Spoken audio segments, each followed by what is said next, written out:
Hello বন্ধুরা, কেমন আছো তোমরা সবাই? আশা করি তোমরা সবাই ভালো আছো, আমিও খুব ভালো আছি।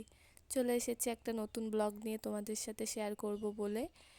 আজকে শিবরাত্রি, সেই জন্য আমি সকাল সকাল স্নান করে ঘরের পুজো সেরে একটা শাড়ি বের করেছি, এটাই পরবো। এটা পরে মহাদেবের মাথায় জল ঢালতে যাব, সেই জন্য শাড়িটা বের করে থুয়েছি। স্নান করতে গিয়ে আমার হাতটা ছিঁড়ে গেছে, সেটাই ঠিক করছি। জল ঢালতে যাবে? মাম্মা জল ঢালতে যাবে? হ্যাঁ, যাবি না?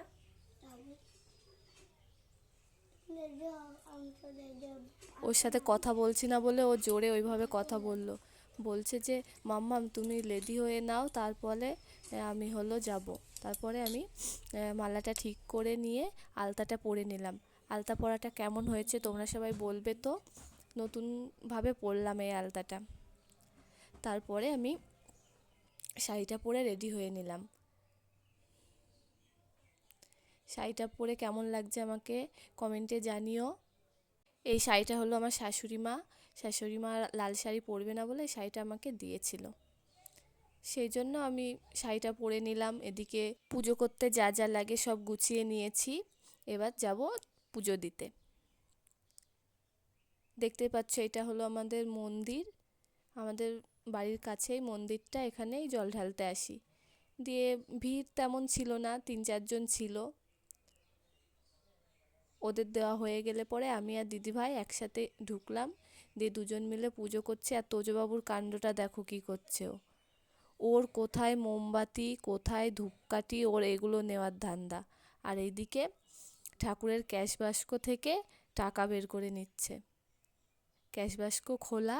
দিয়ে এদিকে বলছে মা দেখো কত টাকা, আমাকে বলছে মাম্মাম দেখো কত টাকা।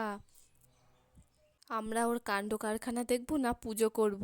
ওকে বলছি তুই সরে বস এখানে, না ও টাকা দেখাচ্ছে, কোথায় মোমবাতি কোথায় ধূপকাঠি এই সব দেখাচ্ছে আমাদেরকে।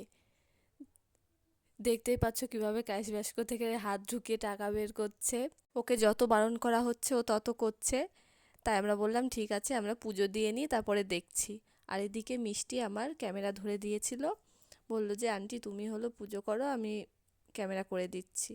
দিয়ে আমরা পুজো করে নিলাম, ঠাকুরকে প্রণাম করে পুজো সেরে তারপরে চলে আসলাম রাস্তায়। তো আমাদের ভিডিওটা কেমন লাগলো তোমরা কমেন্টে অবশ্যই জানিও, আর সবাই লাইক কমেন্ট শেয়ার করে দিও। টাটা।